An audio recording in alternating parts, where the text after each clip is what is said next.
Hello everyone, আজকে দিনটা শুরু করলাম জল দিয়েই। জলটা দেখালাম না, তারপরে খেয়ে নিয়েছিলাম গরম গরম 1 কাপ দুধ আর এই কিশমির এই বিস্কুটটা। এত ফালতু, এত জঘন্য খেতে, আমি একটা খেয়েই রেখে দিয়েছি আর খাইনি। তো যাই হোক, তারপরে দেখো মাছের মধ্যে অনেক রকমের মাছ আছে। কাতলা মাছ আছে, পাবদা মাছ রয়েছে, ছোট ছোট ট্যাংরা রয়েছে, চিংড়ি রয়েছে, চুনো মাছ রয়েছে। তো এক একটা মাছ দিয়ে এক একটা আইটেম হবে। তার জন্য মাছগুলোকে ভালোভাবে ধুয়ে নুন হলুদ মাখিয়ে রেখে দিলাম। ওই যে মাছগুলো দেখতে পাচ্ছ, মাছগুলো দিয়ে হবে ঝাল, আর এই চুনো মাছ আর চিংড়িগুলো দিয়ে করব টক।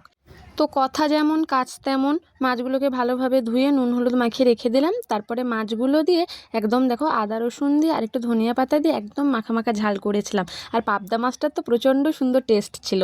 আর ওই চুনো মাছ আর চিংড়ি মাছগুলো দিয়ে করেছিলাম আমশি দিয়ে টক, শুধু কুমড়ো দিয়ে। আর আজকের দুপুরে শো স্টপার হলো এই শুক্তো। বড়ি ছিল না বলে বড়ি দিইনি, তো যাই সবজি ছিল সেগুলোই দিয়েছিলাম আর দুধ দিয়ে বানিয়েছিলাম। এক কথায় অসাধারণ হয়েছিল, অনেক দিন পরে খাচ্ছি তো তার জন্য। আর বিকালে খেয়ে নিয়েছিলাম একটা সিঙ্গাড়া, একটা চপ আর একটা বেগুনি। সিঙ্গাড়াটা খাওয়া হয়ে গেছে, তারপরে মনে পড়লো ভিডিও করার কথা। আর রাতে করেছিলাম এই যে চিংড়ি দেখতে পাচ্ছ, ঝিঙে কুমড়ো আলু দিয়ে চিংড়ির একটা তরকারি। তো আর কড়া থেকে নাবাইনি, কড়াইতেই ছিল, ব্যাস।